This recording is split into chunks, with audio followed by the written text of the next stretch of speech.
ముఖ్యమంత్రి నీ పోలీస్ వ్యవస్థ నీ సిస్టమ్ ఇట్లా పనిచేస్తుంది జగిత్యాలలో. అందరికీ నమస్కారం. సో చూస్తున్నారు కదా, ఇది జగిత్యాల టౌన్ పోలీస్ స్టేషన్లో వచ్చినటువంటి రిసీవ్డ్ కాపీ. ఇది ఏంటంటే జగిత్యాల ప్రధానంగా సమస్య ఏదైనా ఉంది అంటే అది జగిత్యాల యావర్ రోడ్డు విస్తరణ. సో అందుకని జగిత్యాల యావర్ రోడ్డు మీద ఎన్ని యాక్సిడెంట్లు అయినాయి, ఎంతమంది మరణించిళ్ళు, ఎన్ని ఎఫ్ఐఆర్లు అయినాయి, సో వీటి యొక్క డేటా కొరకు RTI right to information act ప్రకారం మనం టౌన్ పోలీస్ స్టేషన్లో అప్లికేషన్ ఇవ్వడం జరిగింది. ఎప్పుడు ఇచ్చినాం అప్లికేషన్ అంటే 23/8/2024 రోజు మనం టౌన్ పోలీస్ స్టేషన్లో అప్లికేషన్ ఇస్తే మనకి ఇచ్చినటువంటి రిసీవ్డ్ కాపీ ఇది. సో ఇప్పటి వరకు అంటే ఆల్మోస్ట్ 3 months అవుతుంది. ఇప్పటి వరకు కూడా మనకు ఎటువంటి డేటా కూడా ఇవ్వలేదు. మనకు రేపు రాలి, ఎల్లుండి రండి, వారం తర్వాత రాలి అంటూ ఇట్లా డిలే చేసుకుంటూనే వెళ్ళినారు. కానీ ప్రతిసారి మేము 10 సార్లు ఫోన్లు చేసినాం, 10 సార్లు స్టేషన్కి పోయినా కానీ ఎటువంటి రెస్పాన్స్ లేదు. సో ముఖ్యమంత్రి రేవంత్ రెడ్డికి చెప్తున్నా, ముఖ్యమంత్రి నీ పోలీస్ వ్యవస్థ నీ సిస్టమ్ ఇట్లా పనిచేస్తుంది జగిత్యాలలో. సో ఏదైతే నేను అప్లికేషన్ ఇచ్చేటప్పుడు ఒక వీడియో కూడా నేను పోలీస్ స్టేషన్ బయట తీసుకోవడం జరిగింది. ఆ వీడియో చూడండి ఒకసారి. అందరికీ నమస్కారం. నా పేరు వినీత్ క్యాదాస్. గత కొన్ని సంవత్సరాల నుండి జగిత్యాల యావర్ రోడ్ మీద ఏదో ఒక ఘటన జరుగుతూనే ఉంది. ఆ ఘటనలో చాలా మంది ప్రాణాలు పోయినాయి. అయినా కానీ జగిత్యాల యావర్ రోడ్ యొక్క విస్తరణ మాత్రం జరగడం లేదు.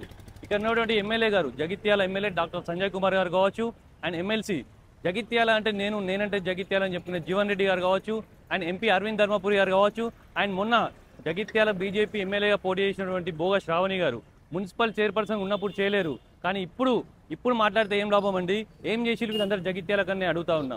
జగిత్యాల జిల్లా అయినప్పటి నుంచి ఇప్పటి వరకు కొత్త బస్ స్టాండ్ నుంచి పాత బస్ స్టాండ్ మధ్యలో ఎన్ని యాక్సిడెంట్లు అయినాయి, ఎంతమంది మరణించారు, ఎన్ని ఎఫ్ఐఆర్లు అయినాయి, వీటి యొక్క డేటా కొరకు నేను ఇవాళ టౌన్ పోలీస్ స్టేషన్లో అప్లికేషన్ వేయడం జరుగుతుంది. ఒక్కసారి డేటా వచ్చిన తర్వాత లెక్కలతో సహా మన ఛానల్కి సంబంధించినటువంటి అన్ని సోషల్ మీడియా అకౌంట్స్లో నేను మీ ముందు పెడతాను. అండ్ ఇది కేవలం జగిత్యాల సమస్యనే కాదండి, జగిత్యాల జిల్లాతో పాటు మన పక్కన ఉన్నటువంటి ఖానాపూర్ మండల్ అండ్ జన్నారంతో పాటు ప్రతి ఒక్కళ్ళు కరీంనగర్, హైదరాబాద్ వెళ్ళాలంటే మన జగిత్యాల నుంచే వెళ్తారు. కాబట్టి జగిత్యాల జిల్లా వాళ్ళు అండ్ ఈ వీడియో చూసిన ప్రతి ఒక్కరూ ఈ ఇష్యూ మీద స్పందించి జగిత్యాల యావర్ రోడ్ విస్తరణ చేస్తారా చెయ్యరా అనే నినాదంతో అందరూ ముందుకు రావాలని కోరుకుంటూ జై హింద్, భారత్ మాతాకి జై.